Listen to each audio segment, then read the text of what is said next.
Are you from India? Yeah. Yeah, you like America? Yeah. What's better, America or India? Both of them has both. Well, India has family. India is so incredible. Why don't you just stay in India? Why do you have to come to America? To explore world. No, we don't want you here. You gotta go home. Okay. Get the fuck out of my country, you fucking niggers. ఎలా మాట్లాడుతున్నాడో చూశారుగా. వాడు ఒక సాధారణ America పౌరుడు. వాడు మన యొక్క భారతీయ జంటని చూసి మీరు ఇండియా నుండి వచ్చారు కదా, ఈ రెండింటికి ఏది గొప్ప దేశం ఈ రెండింటిలో అంటే రెండు మంచి దేశాలని చెప్తే కాదు ఈ రెండింటిలో గొప్ప దేశం అమెరికానా భారతదేశమా? రెండు దేశాలు మంచివేనంటే మరి అలాంటప్పుడు మరి ఎందుకు ఇక్కడికి వచ్చారు? మీరు అక్కడే ఉండండి అని చెప్తున్నాడు వీడు. అంటే ఈ ట్రంప్ వచ్చిన తర్వాత జరిగినటువంటి పరిణామాలు, ఇరాన్ మీద వీళ్ళు గెలవలేక ఓడిపోతున్న యొక్క ప్రెస్టేజ్ను చూపిస్తున్నారు. భారతదేశం మీద ట్రంప్ తీసుకొచ్చినటువంటి నెగిటివిటీని కూడా వీళ్ళు పూర్తిగా తీసుకున్నారు. ఇప్పుడు ఈ పిచ్చినా కొడుకులు ఏమొచ్చేసి గన్ కల్చర్ ఉంది కదా అక్కడ, అంటే లైసెన్స్డ్ గన్లు ఉంటాయి కాబట్టి ఇష్టం వచ్చినట్లుగా గన్నులతో కాల్చి పడేస్తున్నారు. కాబట్టి ఆల్రెడీ అమెరికా వెళ్ళినటువంటి వారిని నేను రమ్మని చెప్పడం లేదు, కానీ అమెరికా వెళ్ళి స్థిరపడినటువంటి వారు, ఆ వాతావరణానికి అలవాటైనటువంటి వారు మళ్ళీ ఇక్కడికి వచ్చి ఉండలేకపోవచ్చు. కానీ అమెరికా వెళ్ళాలనుకుంటున్న వారు మాత్రం ఆలోచించుకోండి. నీ దేశాన్ని కాదని, నీ దేశాన్ని కించపరిచిన వాడి దేశంలో వెళ్ళి నువ్వేం బాగుపడతావు? అక్కడ అలవాటు అయిపోయిన తర్వాత మనం ఏం చేయలేం. కానీ అలవాటు కానప్పుడు మనం ఇక్కడే ఉండడానికి ప్రయత్నాలు చేయండి. ఇక్కడ ఉద్యోగ అవకాశాలు లేవు, మీకు ఇంకా లేదనుకుంటే ఉపాధి అవకాశాలు చూసుకోండి. మనం ఎంతసేపు వాడి దగ్గరికి వీడి దగ్గరికి వెళ్ళి ఉద్యోగాలు చేయడానికే ఎక్కువగా ఇంపార్టెన్స్ ఇస్తున్నాం, కానీ చిన్న చిన్న వ్యాపారాలు చేసుకొని కూడా అంటే రోడ్ల మీద మీరు కొట్లు పెట్టుకోండి అని నేను చెప్పను. ఆలోచించండి. చాలా వరకు మనకి అంటే యువతని ప్రేరేపించేటటువంటి ఎవడెవడో వచ్చి ఇక్కడ అమెజాన్, ఫ్లిప్కార్ట్ లాంటి సంస్థలు నడుపుతున్నప్పుడు, మనం అక్కడ చేరిపోతున్నప్పుడు ఇక్కడ ఉన్నటువంటి వాళ్ళు ఎవరు కూడా మనకి ఉపాధి అవకాశాలు ఎందుకు క్రియేట్ చేయలేకపోతున్నాం? మన తెలివితేటలన్నీ వాడు ఉపయోగించుకుంటున్నాడు, మనం మాత్రం వాడికి బానిస చేయడానికి, బానిసత్వంగా ఉద్యోగం చేయడానికి వెళ్ళిపోతున్నాం. అంటే ఉద్యోగం చెయ్యడం తప్పని కాదు, కానీ మీలాంటి తెలివైనటువంటి వారు కూడా దేశం దాటి వెళ్ళిపోతే మాలాంటి వారిని నడిపించేది ఎవరు? మీరు మంచిగా ఉద్యోగ అవకాశాలు కాకుండా ఒక మంచి ఆలోచన చేసి ఒక విప్లవాత్మకమైనటువంటి పరిస్థితులు తీసుకొస్తే మీ కింద నడిచేటటువంటి మాలాంటి యువత ఎంతోమంది సపోర్ట్ చేస్తాం కదా. ఒక అమెజాన్కి, ఫ్లిప్కార్ట్కి, లేకపోతే ఇంకా అనేక కంపెనీలు మన దగ్గర ఇప్పుడు ఎంతోమంది కుర్రోళ్ళకి అవకాశాలు ఇస్తున్నప్పుడు మీరు ఎందుకు ఇవ్వలేకపోతున్నారు? మీ తెలివితేటలే ఉపయోగించి వాళ్ళు అవన్నీ తయారు చేస్తున్నారు, మనం మాత్రం దాన్ని ఇంప్లిమెంటేషన్ చేయలేకపోతున్నాం. ప్రభుత్వాలు కూడా కల్పించాలి, నేను కాదన్నా, కానీ ప్రభుత్వాలు మాత్రమే అన్నీ చేయకూడదు, మనం కూడా కొన్ని చేసుకోవాలి. అలాగే ప్రభుత్వాలు నేనేమీ సమర్థించడం లేదు, ప్రభుత్వాలు కూడా దీని గురించి స్పందించాలి, దీని గురించి మాట్లాడాలి. ఇప్పుడు ట్రంప్తో మాట్లాడి మీ వాళ్ళు ఇలా చెప్తున్నారు, ఇలా మాట్లాడుతున్నారు, అలాంటి మాట్లాడనివ్వకండి అని అనడం కాదు సమస్య. అలాగైతే ఇప్పుడు మార్కో రూబియో భారత్లో ఉన్నాడు, ఆ విషయం కూడా చెప్పాడు, భారతీయులంటే మాకు గౌరవమే అని. ఇప్పుడు మనం ఏ దేశానికి వెళ్ళాల్సిన అవసరం లేకుండా మన దేశంలోనే మనం ఉపాధి, ఉద్యోగ అవకాశాలు కల్పించుకోగలగాలి. ఎందుకంటే ఇక ఎవడో ఒకడు ఏదో ఒక సమయంలో ఏదో ఒక విధంగా మాట్లాడుతూనే ఉంటాడు. మతం లేదు, కులం లేదు, ప్రాంతం లేదు అన్నటువంటి ఈ పాశ్చాత్య దేశాలు అహంకారంతో చస్తున్నాయి.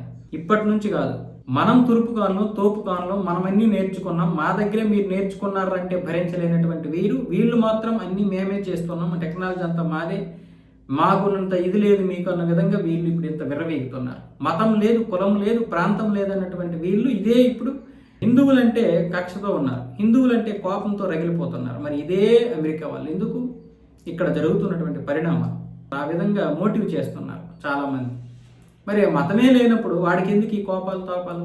వాస్తవం ఏంటంటే భారతదేశాన్ని రకరకాల పేర్లతో ఈ ముష్నా కొడుకులందరూ కూడా విడగొట్టేసి ఏవేవో కులమని, మతమని, ప్రాంతమని విడగొట్టారు. కానీ వాస్తవంగా అన్ని జాడ్యాలు ఉన్నది వాళ్ళకే, బ్రిటిషర్స్కి, ఇంగ్లీష్ వాళ్ళకి. వాడు అమెరికా వాడైతే ఏంటి, ఆస్ట్రేలియా వాడైతే ఏంటి, ఇంగ్లీష్ వాడికి ఉన్నంత అహంకారం ఎవరికే లేదు. మనమే నేర్చుకున్నాంరా, మనమే అన్ని గ్రేటు, మన దేశమే గొప్ప అని మనం అంటే వాళ్ళు భరించలేరు, మన మతం గొప్ప అంటే భరించలేరు. మరి నీకు ఏది లేనప్పుడు, అంతా సమానమైనప్పుడు నీకెందుకు మతం గురించి? హిందువులంటే నీకెందుకు కోపం? భారతీయులంటే కోపం రావాలి, కానీ హిందువులంటే నీకెందుకు కోపం వస్తుంది? అంటే నువ్వు అక్కడ మతం ప్రకారం కూడా అన్ని చూస్తున్నావు. అంటే వాడు ఒక అభివృద్ధి చెందినటువంటి వాడు మతం ప్రకారం ఏది చూసినా పర్వాలేదు, మనలాంటి వాళ్ళ మీద మాట్లాడితే మతోన్మాదులం అయిపోతాం. ఈ దేశం ఎప్పుడు మతాలు, కులాల గురించి మాట్లాడుతూ కాలం గడిపేస్తుంది తప్ప ఇంకా అభివృద్ధి అనేది దీని మీద పడదాం అంటారు. అభివృద్ధి అనే దాని మీద పడకుండానే ఎంత అభివృద్ధి చేస్తున్నాము. అసలు ఈ దేశంలో మతము, కులము విదేశాల్లో లేకపోతే ఈరోజు మనం ఎంత దారుణమైనటువంటి పరిస్థితుల్లో ఉండం కదా. అంటే ఎవరు గత 60-70 సంవత్సరాలుగా మతం ప్రాతిపదికన, కులం ప్రాతిపదికన పరిపాలించారు? చైనా ఈరోజు అంత అభివృద్ధి చెందిపోతుంది, మనమేమి ఇంకా కులాలతోటి మతాలతోటి కొట్లాడుకుంటున్నామంటే ఎవడు కొట్లాడుతున్నాడు? ఎవడు ఇంత రాద్ధాంతం చేస్తున్నాడు? ఇన్ని రోజులు మతం ప్రకారం కులాల ప్రకారం చాప కింద నీరులాగా వ్యాప్తి చేయించిందే కాకుండా దేశాన్ని భ్రష్టు పట్టించడానికి ఈ రోజు దేశం అభివృద్ధి చెందడం కంటే కూడా ఒక తాటిపైకి రావాల్సినటువంటి అవసరం చాలా ఉంది. అభివృద్ధి తర్వాత అయినా జరుగుతుంది, ఖచ్చితంగా జరుగుతుంది, ఖచ్చితంగా కావాలి కూడా. కానీ మనకి తెలియకుండా చాప కింద నీరులాగా జరుగుతున్నటువంటి ఈ మత మార్పిడిని కనుక ఆపకపోతే రేపు పొద్దున నీ దేశం నీ ఉనికే ఉండదు. ఆ తర్వాత నీ యొక్క అభివృద్ధి తర్వాత సంగతి. నీ ఉనికి లేకపోతే నువ్వు మళ్ళీ పాశ్చాత్య దేశాల కిందకి వెళ్ళిపోతావు. అప్పుడులాగా ఈ దేశం వచ్చి బ్రిటిష్ వాడు పరిపాలించాల్సిన అవసరం లేదు. అక్కడ ఒక కనుసైగతో పరిపాలించేస్తాడు. ఇక్కడ గనక మొత్తం దేశంలో మత మార్పిడులు విపరీతంగా పెరిగిపోతాయి. క్రిస్టియన్స్ ముస్లిమ్స్ 50% ఎప్పుడు అవుతారా అని చూస్తున్నారు వాళ్ళు దేశం మొత్తం మీద. 50% అయిపోయిన తర్వాత ఇక నువ్వు కాదు, BSF కాదు, ఎవ్వరమూ ఆపలేము.